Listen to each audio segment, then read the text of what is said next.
Olá, estudante! Aqui é Dimas Vilaça, professor de Química do blog do Enem.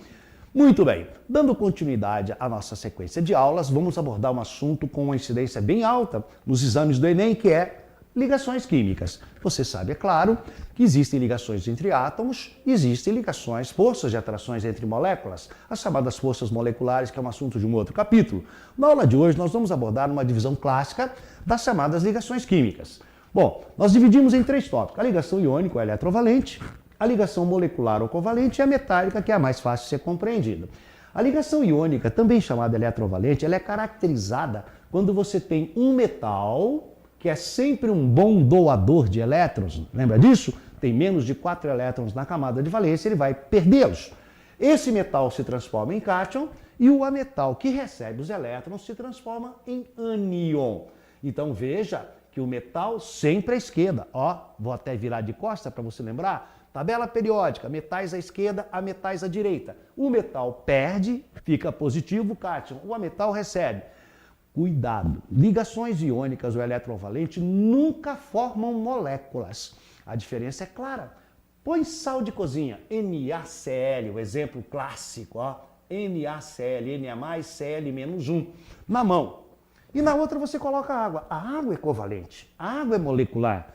Não existem moléculas nas ligações iônicas, uma coisa que a maior parte das pessoas esquece. São agregados, ligações iônicas ou eletrovalentes, agregados de cátions e ânions que se mantêm unidos por atração eletrostática, estudante. Muito bem. O segundo tipo de ligação que nós vamos trabalhar, a chamada ligação molecular ou covalente. Muito bem. Perceba que nesse tipo de ligação nós já temos mais possibilidades. Um exemplo clássico acadêmico é a formação da molécula do gás hidrogênio H2. Observe que cada hidrogênio tendo um elétron, quando compartilham, então há um compartilhamento, não há perda e nem ganho. Quando há um compartilhamento, nós temos a formação da molécula do H2. Então, o primeiro caso, hidrogênio com hidrogênio. O segundo, o próprio hidrogênio, quando se liga, por exemplo, num ametal, por exemplo, a ligação formada no HCl, o famoso cloreto de hidrogênio, cloridreto, quando o gás clorídrico, quando em solução aquosa, é chamado de HCl ou ácido clorídrico. Observe que não houve perdas, não houve ganhos, houve um compartilhamento. E o terceiro caso é quando você tem ametal, aliás, o mais comum, com ametal. Por exemplo, nós teríamos aqui um caso clássico, né? Que teríamos, por exemplo, o Cl2, o gás cloro, que é um gás verde, muito tóxico. O cloro tem 7 elétrons na última camada. Observe que esse compartilhamento de um par em comum permite que os dois átomos fiquem com 2, 4, 6, 8. 2, 4, 6, 8 estabilizou, porque ficou semelhante a um gás nobre. Repassando, senhores.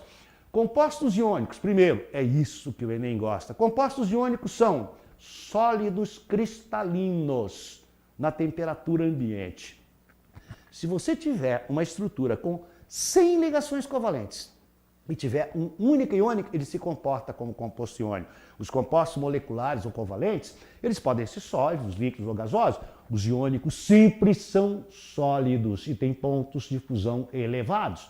Em solução aquosa, conduzem a corrente elétrica.